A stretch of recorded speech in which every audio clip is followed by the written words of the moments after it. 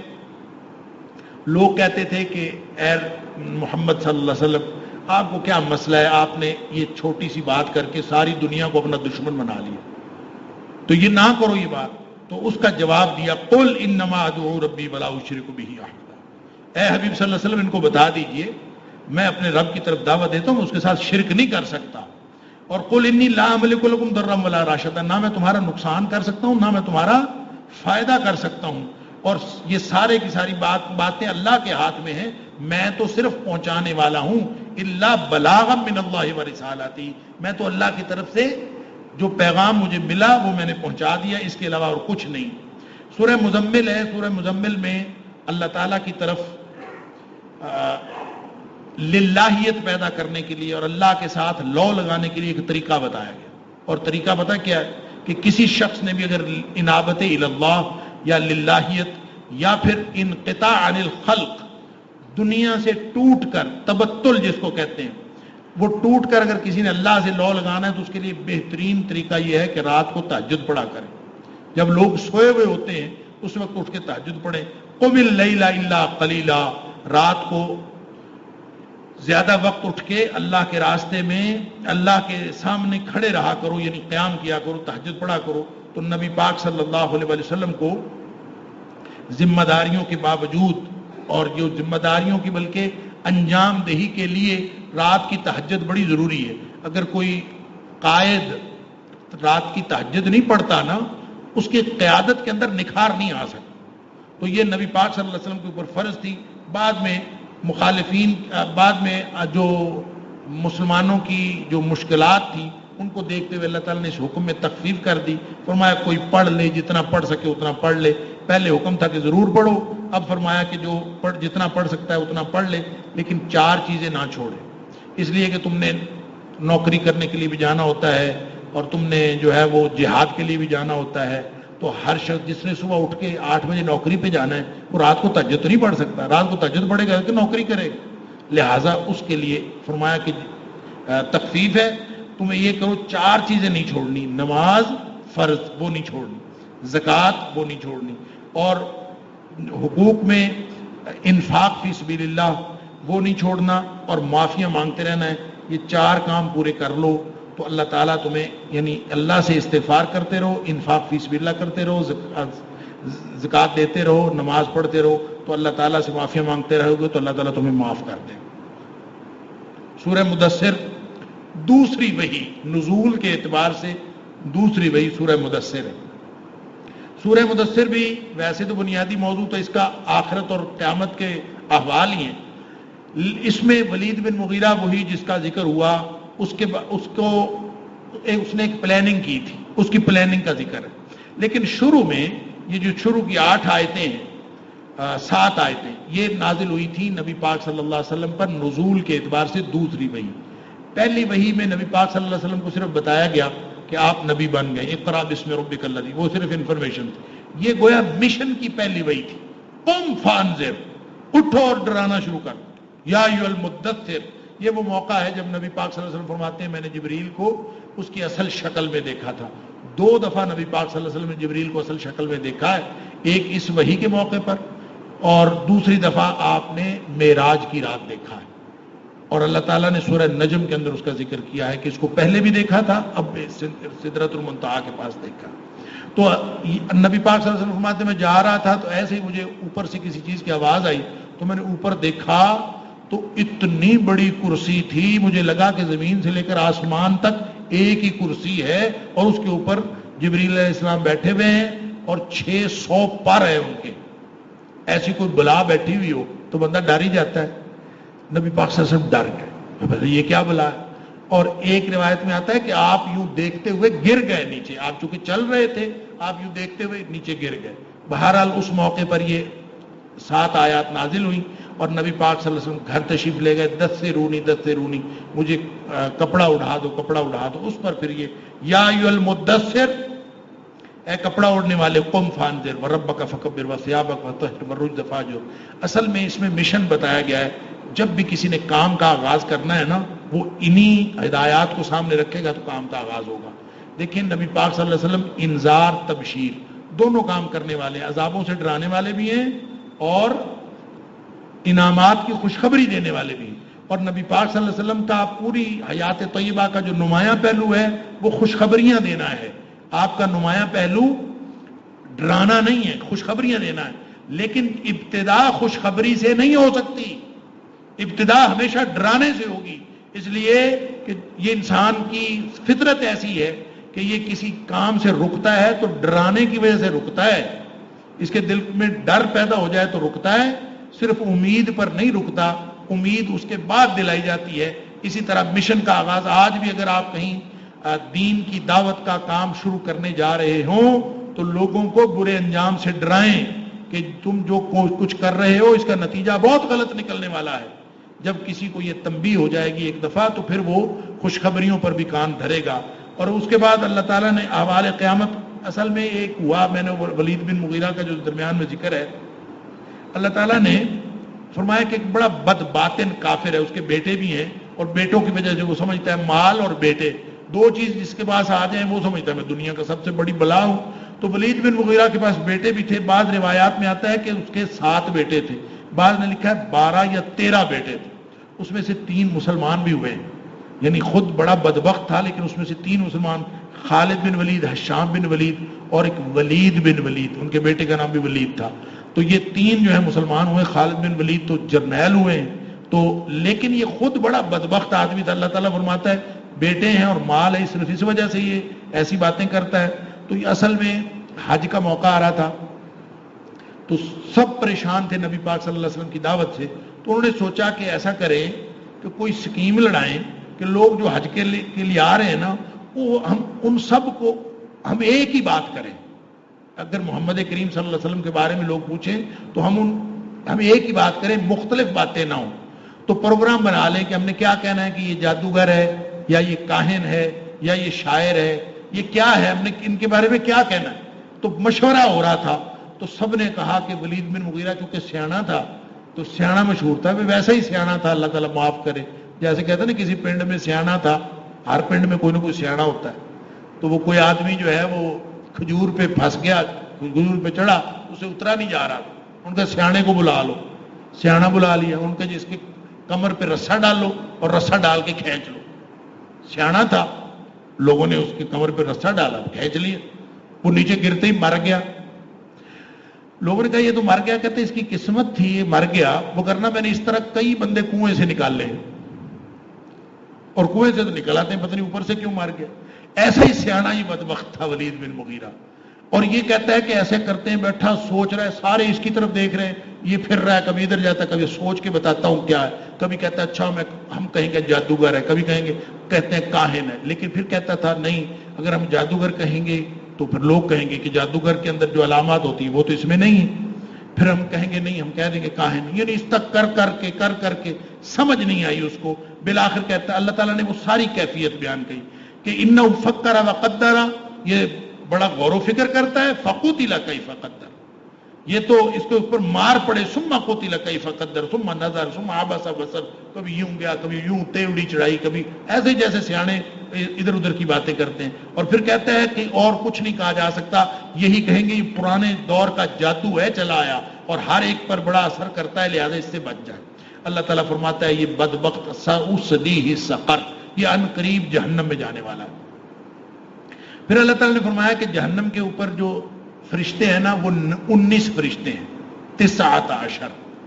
اچھا اب یہ 19 فرشتے تو جناب یہ جو کافر تھے انہوں نے تو بغلے پہ جانی شروع کر دی. 19 فرشتوں کا کیا مسئلہ ہے، ہم ان کو پکڑ لیں گے. اب یہ 19 اللہ تعالیٰ نے تعداد بتائی. اللہ فرماتا ہے وما یعلم جنود ربک الا هو، اللہ کے لشکر کتنے فرشتوں کے کتنے ہزار کتنے کروڑ ہیں یا کتنے ارب ہیں کون جانتا ہے. یہ تعداد صرف بتائی تھی، یہ مشرکین کے لیے فتنہ بن گئی تعداد. اب وہ بیٹھے ہر وقت یہ کہتے ہیں، ابو جہل کہتا ہے ہم یوں کرتے ہیں ہر 10 بندے جو ہے نا وہ ایک فرشتے کو قابو کر لیں گے، نعوذ باللہ من ذالک. بیٹھے پروگرام بنا رہے. یہ ایسے سیانے تھے، بالکل وہ جو کھجور والی مثال دی ہے نا، یہ ایسے ہی سیانے ایسا کرتے ہیں کہ ہر 10 آدمی پکڑ لیں گے. ایک پہلوان تھا کلدہ نامی پہلوان، وہ کہتا 17 فرشتوں کو تو میں اکیلا پکڑ لوں گا اور باقی جو 2 ہیں وہ تم سب مل کر پکڑ لینا. حالانکہ یہ کلدہ وہ ہے کہ یہ نبی کریم صلی اللہ علیہ وسلم کے ساتھ کشتیاں کرتا رہا ہے، اور جتنی دفعہ اس نے کشتی کی ہے نبی پاک صلی اللہ علیہ وسلم کے ساتھ ہر دفعہ اس نے شکست کھائی. یہ 2 پہلوان تھے، ایک رکانہ بن عبد یزید اور ایک کلدہ. یہ دونوں نبی پاک صلی اللہ علیہ وسلم کے ساتھ کشتیاں کرتے رہے اور ہر دفعہ دونوں نے شکست کھائی ہے. رکانہ تو تیسری کشتی پہ مسلمان ہو گیا تھا، لیکن یہ کلدہ ہمیشہ شکست کھاتا رہے، مسلمان نہیں ہوا. تو پھر اللہ تعالیٰ نے فرمایا کہ جہنم میں جہنمی جو ہیں وہ جب چلے جائیں گے، جنتی جنت میں چلے جائیں گے تو جنتی جہنمیوں سے پوچھیں گے کہ تم جہنم میں کیوں چلے گئے تھے؟ تو تم ہمارے ساتھ، تو جہنم میں کیوں چلے گئے؟ وہ آگے خود بتائیں گے، 4 باتیں بتائیں گے کہ ہمارے جہنم میں جانے کی ایک وجہ تو یہ ہے لم نکن من المصلین، ہم نماز نہیں پڑھتے تھے. اللہ اکبر. دوسری بات یہ کہ مسکینوں کو کھانا نہیں کھلاتے تھے. تیسری بات یہ کہ باطل باتوں میں، غلط باتوں میں ہم مشغول رہتے تھے اور قیامت کا ہم انکار کرتے تھے. یہ 4 باتیں ہیں جس نے ہمیں جہنم میں پہنچا دیا. اللہ تعالیٰ معاف فرمائے. فرمایا جو لوگ قرآنی نصیحتوں سے فرار اختیار کرتے ہیں یہ ان بدکے ہوئے گدھوں کی طرح ہیں جو شیر سے ڈر کے بھاگ رہے ہوتے ہیں. جو قرآن کی نصیحتوں سے بھاگتے ہیں وہ بھی اسی طرح ہیں. پھر اس کے بعد سورہ قیامت ہے، تو قیامت تو پھر ہے ہی قیامت. باقی صورتوں کے اندر بھی قیامت کا تذکرہ ہے، اس میں بھی قیامت کا تذکرہ. اس میں خاص بات یہ ہے کہ انسان جب پوچھتا ہے نا کہ قیامت کب آئے گی، تو اللہ تعالیٰ فرماتا ہے کہ یہ جب انکار کرتا ہے کہ کوئی نہیں قیامت آنی، خیر ہے، اس کی وجہ انسان کی اپنی خواہشیں ہیں. انسان اپنی خواہش کو پوری کرنا چاہتا ہے، قیامت اس میں رکاوٹ بنتی، لہذا یہ انکار کرتا ہے کوئی نہیں قیامت آنی. یہ اپنے آپ کو دھوکہ دے رہا ہے. اور اللہ تعالیٰ فرماتا ہے جب قیامت آئے گی تو ہر چیز جو ہے وہ جو ایماندار ہے وہ قیامت سے ڈرتا ہے، فاسق و فاجر اپنی اصلاح کرنے کے بجائے قیامت کے بارے میں پوچھتا ہے. اور جب آئے گی قیامت تو ہر شے یہ دنیا کی تباہ و برباد ہو جائے گی. فَإِذَا بَرِقَ الْبَصَرُ وَخَسَفَ الْقَمَرُ وَجُمِعَ الشَّمْسُ وَالْقَمَرُ، یہ جو چاند پھٹ جائے گا اور بے نور ہو جائے گا اور چاند اور سورج ایک دوسرے سے مل جائیں گے. یقول الانسان یومئذ اینا المفر، اس دن پھر انسان کو فکر پڑے گی میں کدھر جاؤں، کدھر بھاگوں. بھاگنے کی کوئی جگہ ہوگی سوائے اللہ کی طرف جانے کے. اللہ تعالیٰ فرماتا ہے ہر شخص کو اپنا علم ہے. بل الانسان علی نفسہ بصیرہ ولو القی معاذیرہ. یہ انسان کی فطرت بتائی گئی ہے کہ بندہ جو ہے نا وہ سمجھتا ہے میں نیک ہوں، میں ٹھیک ہوں، میں ایسا ہوں. اندر سے ہر ایک کو پتا ہے کیا. اللہ اکبر. اندر سے ہر بندہ اپنی اصلیت جانتا ہے. باہر سے بہانے بنانے کی عادت پڑی ہوتی ہے. لوگوں کے سامنے بھی بندے بہانے بناتے ہیں اور اللہ کے سامنے بھی بہانے بناتے ہیں. اللہ اکبر. فرمایا موت دیکھتے ہو، آخرت کا یقین کیوں نہیں آتا؟ جب پنڈلی کے ساتھ پنڈلی جو ہے وہ گھسٹ رہی ہوتی ہے اور اس وقت تم کہتے ہو کوئی دم درود والا کوئی آ جائے، کوئی اس کو کوئی بچا لے، بھاگتے دوڑتے ہو، لوگ اپنے عزیزوں کی موت دیکھتے ہو، تمہیں اپنی موت یاد نہیں آتی. اللہ. پھر فرمایا حقیر قطرہ آب سے انسان اور اس کی نسلیں پیدا کرنے والا، کیا وہ دوبارہ کائنات پیدا کرنے پر قادر نہیں ہے؟ سورہ دہر ہے، مدنی سورت، جو میں نے پہلے عرض کیا جمہور کے نزدیک یہ مدنی سورت ہے. کہتے ہیں آخری 10 آیات اس کی مکی، اس کو سورۃ الانسان بھی کہتے ہیں. اس کی پوری کہانی ہے، اس میں اللہ تعالیٰ نے ایک بڑی خوبصورت کہانی بیان کی کہ حقیر قطرہ آب سے پیدا ہوا انسان اپنی اوقات کیا ہے یہ نام لینا بھی پسند نہیں کرتا. اللہ اکبر. اللہ نے اس سے بنایا، 2 راستے بتا دیے، یہ جنت کا راستہ ہے، یہ جہنم کا راستہ ہے. اس کے باوجود لوگ جنت کے راستے پر نہیں جاتے. جو جنت کے راستے پر جاتے ہیں ان کو اللہ تعالیٰ جنت دے گا جو شکر کرنے والے ہیں. انا ہدیناہ السبیل اما شاکرا و اما کفورا. دونوں راستے سامنے ہیں اور یہ کائنات کی کسی اور مخلوق کے سامنے 2 راستے نہیں ہیں، یہ انسانوں اور جنوں کے سامنے 2 راستے ہیں. تو چاہے جنت میں جانے والا بن جائے چاہے جہنم میں جانے والا بن جائے. اور اس کو جب انسان اختیار کرتا ہے، اپنے اس اختیار کو استعمال کرتا ہے، تو شکر کرنے والوں کے لیے اللہ تعالیٰ نے یہ ان کی خصوصیات اور ان کے لیے جو انعامات ہیں ان کا ذکر کیا ہے. چونکہ نبی پاک صلی اللہ علیہ وآلہ وسلم 2 صورتیں سورہ سجدہ اور سورہ دہر جمعہ کے دن فجر کی نماز میں پڑھتے تھے. اس کی وجہ یہ تھی کہ سورہ سجدہ کے اندر جہنمیوں کا اور جہنم کا ذکر ہے اور اس کے اندر جنتیوں کا اور جنت کا ذکر. اس لیے اللہ کے رسول صلی اللہ علیہ وسلم یہ پڑھتے تھے کہ یہ دونوں چیزوں کا تذکرہ، جنت کا تذکرہ اور جہنم کا تذکرہ، یہ انسان کی ہدایت کے لیے بہت ضروری ہے. ایک بزرگ انہوں نے نصیحت کی کہ اپنی تقریر جب بھی کرو، دعوت جب بھی دو، جمعہ جب بھی پڑھاؤ، درس جب بھی دو، اس میں جنت اور جہنم کا ذکر ضرور آنا چاہیے، اس لیے کہ اس سے انسان کو نصیحت ہوتی. تو فرمایا جو شاکرین ہیں، شکر کرنے والے یا ابرار نیک لوگ، ان کی خصوصیات ہیں کہ اللہ کے شکر گزار بندے ہیں اور یہ نظروں کو پورا کرتے ہیں، قیامت سے ڈرتے ہیں اور مسکینوں کو کھانا کھلاتے ہیں، قیدیوں کو، یتیموں کو کھانا کھلاتے ہیں اور کھانا کھلاتے ہیں اللہ کی خوشنودی کے لیے، کسی اور کو خوش کرنے کے لیے نہیں کہتے. رضا الہی کا مقصد، رضا الہی کا حصول ان کا مقصد ہے. نیکی کے بدلے کی توقع رکھے بغیر نیکی کرتے ہیں، شکریہ کے طالب بھی نہیں ہوتے، قیامت کی ترشی اور اکھڑ پن سے ڈرتے ہیں کہ قیامت آئے گی تم کیا کریں. صبر و استقامت کی اعلیٰ مثال ہے. اللہ فرماتا ہے ہم اس کو جنتیں عطا فرما دیتے ہیں. جو جہنم سے ڈرتا ہے، جو جنت مانگتا ہے، اللہ تعالیٰ اس کو دے دیتے. ایک حدیث کے اندر آتا ہے کہ جو 3 دفعہ جہنم سے پناہ مانگے، اللہ تعالیٰ جہنم بھی دعا کرنا شروع ہو جاتی ہے، یا اللہ اس کو مجھ سے بچا لے. اور جو 3 دفعہ جنت مانگے اللہ سے، جنت بھی دعا کرنا شروع ہو جاتی ہے کہ یا اللہ اس کو جنت میں پہنچا دے. تو اللہ تعالیٰ فرماتا ہے جو ڈرتا ہے جہنم سے اور جو جنت کی توقع رکھتا ہے ہم اس کو جنت میں پہنچا دیتے ہیں. جنت میں ان کو کافور ملی، شراب ملے گی، شراب کے چشموں سے ہر طرف سے شاخیں نکلیں گی اور وہ ان کے پاس پہنچیں گی. قیامت کی آفت سے بچ جائیں گے، چہروں پر تازگی اور نور ہوگا. وسیع و عریض جنتیں ملیں گی، ریشمی پوشاک پہن کر، تختوں پر تکیہ لگائے، پھلوں سے لدے ہوئے درختوں میں. اللہ اکبر! انتہائی بہترین خوشگوار موسم، نہ سردی نہ گرمی. چاندی اور شیشے کے برتن، یعنی اللہ تعالیٰ نے فرمایا چاندی اور شیشے، چاندی چاندی ہوتی ہے، شیشہ شیشہ ہوتا ہے. اللہ فرماتا ہے وہ برتن ایسے ہوں گے چاندی کے، لیکن بنے اس طریقے سے ہوں گے کہ وہ شیشے کے ہی محسوس ہوں گے. اللہ اکبر! اور پھر سلسبیل کے چشمہ سے شراب پلائی جائے گی جس میں زنجبیل یعنی ادرک کی آمیزش ہوگی. سدا جوان مستعد غلمان ہوں گے. عظیم بادشاہت. اللہ اکبر! ملکن کبیرہ. اللہ کی کوئی جنت چھوٹی بڑی، اور اس کے اندر چاندی کے کنگن اور دبیز ریشم کے گاؤن پہن کر پھر رہے ہوں گے اور اللہ تعالیٰ خود ان کو شراب طہور پلائے گا. فرمایا یہ اعمال کا اچھا بدلہ اور قدردانی ہے جو اللہ تعالیٰ عطا فرمائے گا. اللہ تعالیٰ ہم سب کو ان میں سے کرے.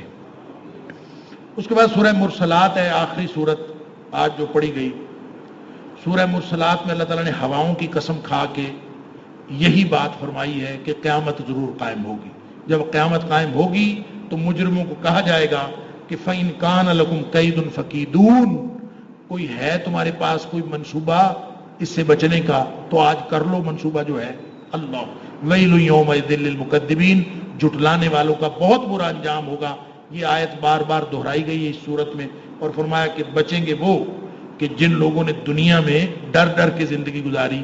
گویا قیامت کے وقوع پذیر ہونے کی دلیل دی گئی ہے، جسٹیفیکیشن پیش کی گئی ہے کہ عدل کا قیام کرنے کے لیے قیامت ضروری ہے. یہ تو عدل کا تقاضا ہے کہ قیامت ضروری ہو، اس لیے کہ دنیا میں جو نیک لوگ ہیں اور بد لوگ ہیں، جو ظالم ہیں وہ دوسرے لوگوں پر ظلم کرتے ہیں، تو نیک لوگوں کو نیکی کا بدلہ کب ملے گا اگر قیامت نہ آئے، اور برے لوگوں کو برائی کا بدلہ کب ملے گا اگر قیامت نہ آئے. لہذا فرمایا ان المتقین فی ظلال و عیون، جو اللہ سے ڈرنے والے ہیں، جو عذابوں سے ڈرنے والے، اللہ کی جنت کو چاہنے والے، وہ اس دن موج میں ہوں گے. اور جو مجرم ہوں گے ان کو کہا جائے گا، اللہ تعالیٰ فرماتا ہے کلوا وتمتعوا قلیلا انکم مجرمون، مجرموں دنیا میں جتنا کھانا پینا ہے کھا پی لو، ایک دن آنا ہے تم سب نے پکڑے جانا ہے، اور اس کے بعد تمہیں کوئی چیز جو ہے وہ کام نہیں دے گی. اتنا کچھ اللہ نے بتا دیا، اب کون سی بات ہے جس پر تم ایمان لاؤ گے. اللہ تعالیٰ مجھے اور آپ کو قرآن سمجھنے عمل کرنے کی توفیق عطا فرمائے. وآخر دعوانا الحمدللہ رب العالمین.